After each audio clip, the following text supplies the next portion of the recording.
Welcome and thank you for joining us for today's webinar, TLS 1.3, Adoption in the Enterprise, Growing Encryption Use Extends to New Standards. My name is Rolly Gould and I'll be your moderator for today's event. Our featured speaker is Paula Musich, Research Director at Enterprise Management Associates. Paula brings over 30 years of experience covering the IT security and networking technology markets. As a security technology analyst, Paula has tracked and analyzed competitive developments in the threat management segment of the information security market. And before I hand things over to Paula, I wanted today's audience to know that we will be concluding the event by taking your questions. Feel free to log them anytime using the Q&A functionality. Also, today's event is being recorded, and you will receive a follow-up email from EMA that will include the on-demand playback, as well as some additional resources on this new research. And now I'd like to go ahead and turn things over to our featured speaker. Paula, take it away. Thank you so much, Raleigh, and welcome to the webinar. I'd like to start by thanking our sponsors who made this research possible, ExtraHop, F5 Networks, Gigamon, and Keysight Technologies. So let's get started. Just a couple of notes on the agenda. I'm going to go through some background on TLS 1.3, its formation, and then talk a little bit about the methodology that we used in the research study, as well as the demographics of our respondents. Then we'll go through adoption of TLS 1.3 and some of the key findings that we uncovered in the research. We'll talk about the motivation behind TLS 1.3 enablement. We'll talk about some of the trade-offs involved in making that possible, as well as strategies for enabling TLS 1.3. And then we'll broaden the focus a little bit to look at overall encryption usage and trends in the enterprise, especially with respect to transport encryption. And then we'll wrap it up and leave some time at the end for Q&A. So just going through the methodology. First of all, after nearly 10 years in the making, the new TLS 1.3 IETF standard for transport encryption was finally published in the second half of 2018, in around the August-September timeframe. It added several enhancements for Internet users, including better end-to-end privacy and reduced latency. In the standard, or in the new specification, improved privacy comes from the requirement to use the Diffie-Hellman ephemeral perfect forward secrecy key exchange rather than the existing static private key exchange. Essentially, this means that every conversation generates a unique key, so that the compromise of a private or static key in the future shouldn't compromise the confidentiality of all past sessions. So even if attackers were able to record and store previous encrypted conversations, they would still need the keys to each individual conversation in order to decode them and listen in. Although this has been an option in the longstanding TLS 1.2 specification, it really wasn't required as it is now with TLS 1.3. In addition, the certificate itself is encrypted, which also helps to improve privacy. And then the reduced latency comes from a reduction in the time it takes to negotiate protocol versions, cipher suites, and to authenticate the server during the initial handshake between client and server. So the trade-off with these advancements for enterprises is that it breaks their existing security monitoring and performance troubleshooting controls, because the static key that those controls relied on in order to decrypt traffic to examine it for malware or other issues is no longer available. So this did create some controversy during the formation of the specification, and it led one group called the Enterprise Data Center Consortium to try to intervene in the later stages of the specification's development. Unfortunately, they had no impact on it. It is important to note, though, that the new TLS 1.3 specification was made backward compatible by allowing the traffic to revert to earlier versions that don't use perfect forward secrecy. So given all those issues, EMA sought to gauge enterprise IT's awareness of the nuances of that new standard and understand their plans for adopting TLS 1.3, as well as gauge how they intend to adjust their security and networking infrastructure to accommodate those changes. So going through the methodology, we surveyed about 250 IT professionals and executives who are involved in security and IT management, and that survey was conducted in late November of last year. Given the potential impact on security architectures, we really wanted to emphasize in our base of respondents those that have responsibility for IT security. And as you can see in the slides, 67% of respondents had direct responsibility for security, while another 40% had roles at the director, manager, and supervisor level. Another 27% had executive roles. So just to go through some of the demographics of our respondents, basically the companies that they represent primarily serve customers in North America, and the majority of them represent large enterprises. 68% of them employ between 1,000 to 20,000 people, and another 13% represent very large enterprises of over 20,000 employees. You may notice that only 6% represent small enterprises, and that was really by design.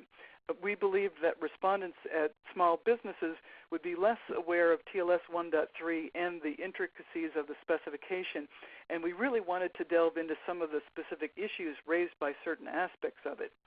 So you can see for yourself the revenue the companies represented generate, as well as the size of their IT budgets and the vertical markets they address. It is important to note that no more than 15% of respondents were not aware of or not involved in TLS 1.3 enablement in their organizations, and also 61% said that they were very familiar with TLS 1.3 on a technical level.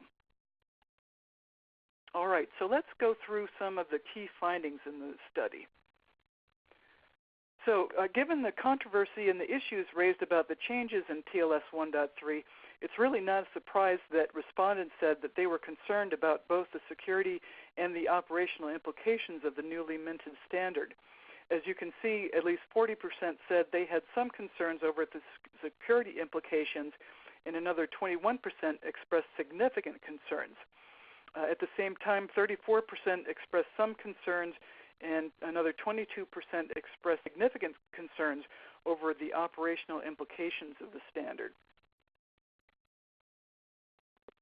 So what was really surprising is how quickly respondents' organizations are moving ahead with enabling TLS 1.3. Usually when standards change in a way that requires a change in existing architectures, enterprises are relatively slow and cautious in their adoption of those standards. I think you probably agree that IPv6 is a prime example of that. In this case, though, we found that 41% of respondents' organizations plan to enable TLS 1.3 within 6 months, and that was going back to November, and that was for inbound connections. Then another 40% said that that enablement was already underway for internal traffic. Less than 5% said they weren't planning to enable TLS 1.3 at all, and only 6% they would push enablement out to 13 to 18 months into the future. So let's talk about some of the motivations behind this quick adoption of TLS 1.3. So the top motivations that we found driving it are better end-to-end privacy and data security. As you can see, 73% of respondents said better data security is really key in enabling TLS 1.3. Also, 67% said that better end-to-end privacy was also very important to them. You know, it could be that the perception among security practitioners that their networks are dirty has become widespread enough that they are looking at encryption as a means to better protect sensitive data on internal networks. Also, you know, it's interesting to note that despite the performance gains or the reduced latency that's enabled with TLS 1.3's zero round trip time enhancement, is that only 44% of respondents indicated that that was very important to them. Really, I think that what this represents or reflects is the priorities of security practitioners who put data security first and well before performance issues. Anecdotally, I once had a CISO tell me that he didn't really care at all about performance. That wasn't his job. It is really just the networking folks who have to manage firewalls that are a lot more sensitive to latency issues. But at the same time, some industry observers say that there are downsides to zero RTT in terms of introducing security vulnerabilities. It can potentially enable replay attacks if a bad actor gains access to the zero RTT resumption information and then goes on to pretend they're one of the parties in a previously established conversation. In fact, 56% of all respondents expressed concern about that. So the big movers and shakers like Google, Apple, Microsoft, Mozilla, and others, they've moved very quickly to embrace the new TLS 1.3 standard with support in their browsers and web servers. And web services company Cloudflare also embraced it relatively quickly. Those organizations likely had an outsized role in these respondents' willingness to move more quickly to enable TLS 1.3. In fact, we did ask participants what impact those vendors' adoption of TLS 1.3 had on their own plans, and 63% of all respondents said that it forced them to accelerate their plan. Only 33% said it had no impact at all. Anecdotally, in a conversation I had with Cloudflare officials, they told me last fall that already 5 to 10% of customer requests for secure connectivity is now for TLS 1.3, and they felt that was really quick compared to earlier versions of TLS. The other thing that this could suggest is that there's still some confusion around the impact of the changes in the new version of TLS. Even though 61% of respondents said that they were very familiar with TLS 1.3 on a technical level, and another 20% said they were basically familiar with it on that level, the adoption of TLS 1.3 by these big browser and web server vendors really should have very little bearing on day-to-day use in web operations. The biggest impact of the changes is really on security, network, and application performance monitoring, because it hinders the ability to maintain visibility into network traffic for security monitoring and performance troubleshooting activities. And that's why the Enterprise Data Center Consortium really tried to intervene in the latter stages of the specifications development. They realized that their members would sooner or later have to re-architect their network security and management architectures in order to maintain that visibility once TLS 1.3 became pervasive, and that change would be very costly and disruptive for their members. So let's talk about some of the trade-offs with TLS 1.3. The research project found that not everyone shares the EDCO's level of alarm over the prospects of having to re-architect and spend a lot of money. We asked the respondents how concerned they were about losing visibility into inbound traffic as well as internal traffic as a result of the change, and we asked them to rank that on a 5-point scale from not at all concerned to extremely concerned. So as you can see, the biggest vote getter here was somewhat concerned at 32%. Another 35% were either extremely or very concerned. It's no surprise that only 9% they weren't concerned at all. So we asked respondents what their top securities were about TLS 1.3 as a result of the potential lost visibility. When it comes to losing insight into activities, their top concern among 4 that we asked them to rank was losing the ability to monitor application security. 57% ranked that as their biggest concern, followed by losing the ability to detect lateral attacker movement across their networks. 38% ranked that as their second highest concern, followed by losing the ability to troubleshoot application performance. 27% ranked that as their second highest concern. Losing the ability to detect reconnaissance activity was the least worry for respondents. When it came to ranking concerns around lost visibility according to location within the network, it really was no surprise that losing visibility into data center traffic topped the list. We asked respondents to rank 8 different locations within their enterprise network according to their concerns, and 27% put the data center at the top of that list, followed by another 24% in the core of the enterprise network. So as I mentioned briefly in the introduction, TLS 1.3 also encrypts the certificate itself. And although this was really intended to strengthen privacy, it makes it harder for enterprises to gather critical metadata, and it ends the practice of using that certificate as a trust boundary.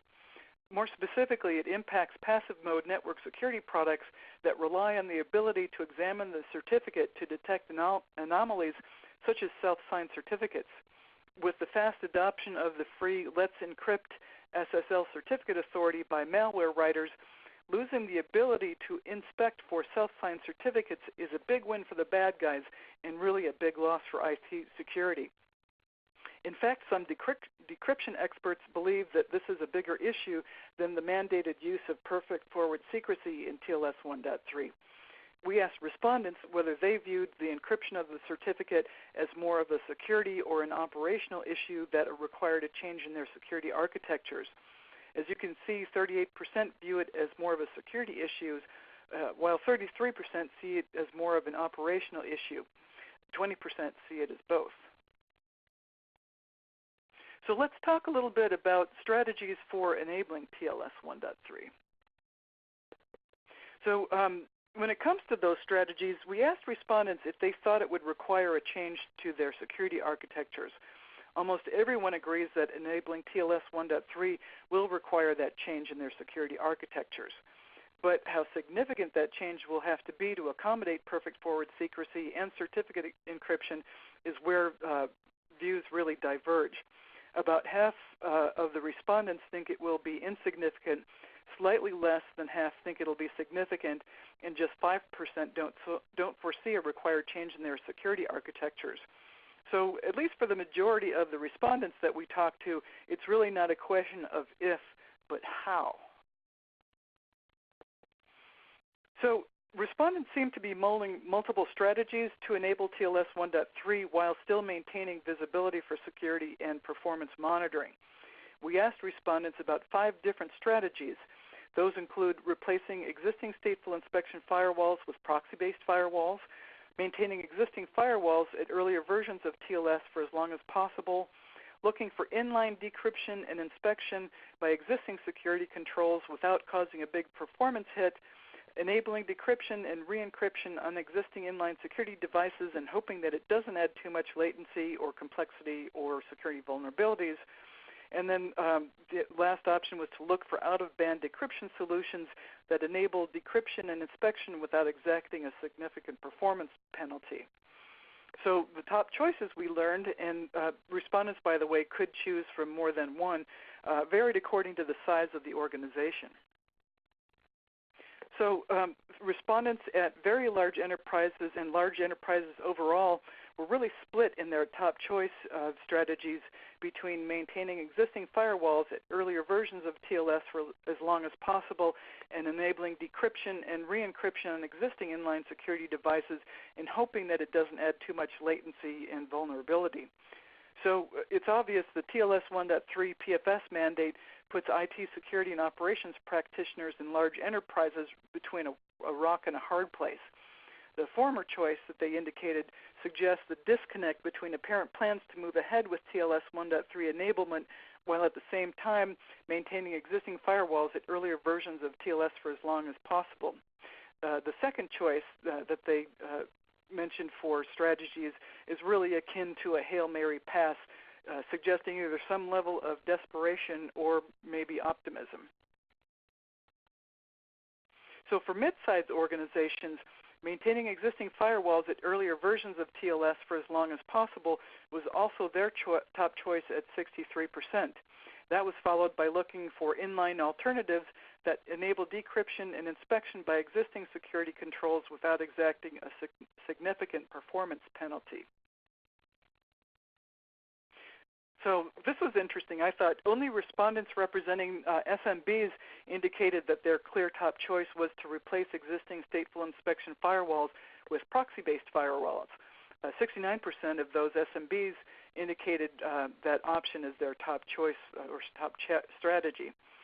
Just a quick side note, by the way, you might have noticed that that out-of-band decryption solutions or alternatives were the least popular choice for all-sized organizations, although that was just slightly less true for very large enterprises. In fact, when we asked respondents whether they plan to use man-in-the-middle monitoring mode or out-of-band decryption, 83% of all respondents said they planned on man-in-the-middle mode. So Overall encryption use in the enterprise is growing, and TLS is the transport encryption method of choice for respondents. 29% of respondents indicated their organizations mandate the use of TLS 1.2, and another 22% mandate TLS 1.1. That, by the way, keeps them in the bounds of the PCI DSS standard. What's really interesting, though, is that 17% of respondents indicated their organizations have already begun to mandate the use of TLS 1.3, even though the standard at that point was really just a few months old as far as being officially out there in the public domain. So that really concludes the formal part of the presentation. I want to thank you for listening in, and now I'm going to turn it over to Raleigh for Q&A. Raleigh, let's go ahead and open it up now for questions. Great. Thank you, Paula. And before I jump into questions, I wanted the audience to know that this report is available now. You can access it at enterprisemanagement.com. I'll also provide a link to the report in the follow-up email if you want to find out more. Okay, Paul, I'm going to go ahead and jump into the questions. The first one is, why do you think your respondents are so focused on enabling TLS 1.3 for internal traffic? Oh, thanks, Raleigh.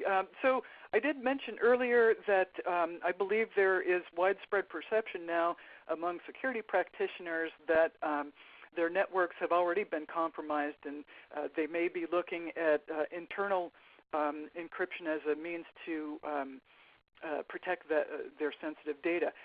The other possible answer could have something to do with the growing array of data privacy regulations like Europe's GDPR and the new California Consumer Protection Act, both of those affect any organization that handles the residents of those localities' personal information. So those privacy regulations could be spurring greater use of encryption on internal traffic in order to show a good faith effort to protect that data and avoid being assessed hefty fines. Thanks, Paula. The next question is, why should people feel pressured to move to TLS 1.3 because major web infrastructure providers have adopted it? Well, actually, there's really no technical reason why they have to move, at least immediately. There's no requirement from any standards bodies to upgrade to 1.3 right now, and enterprises can still fall back to TLS 1.2 using non-forward secrecy for the time being. It will eventually be mandated 5 to 10 years down the road, however, and those vendors, Google, Apple, they really do carry a lot of weight in the industry, and they are attempting to move it forward in order to demonstrate their commitment to their customers' privacy. So they do have an outsized impact on organizations' perceptions about standards. Good to know. Thank you, Paula. Those were the two questions we received, so we are going to wrap up a little bit earlier. I wanted to thank everyone for taking time out of your schedule to join us today. I do hope that you'll check out the follow-up email that you should receive later this afternoon. It will include the on-demand playback as well as some additional information on this report. Thanks again for joining us, and enjoy the rest of your day.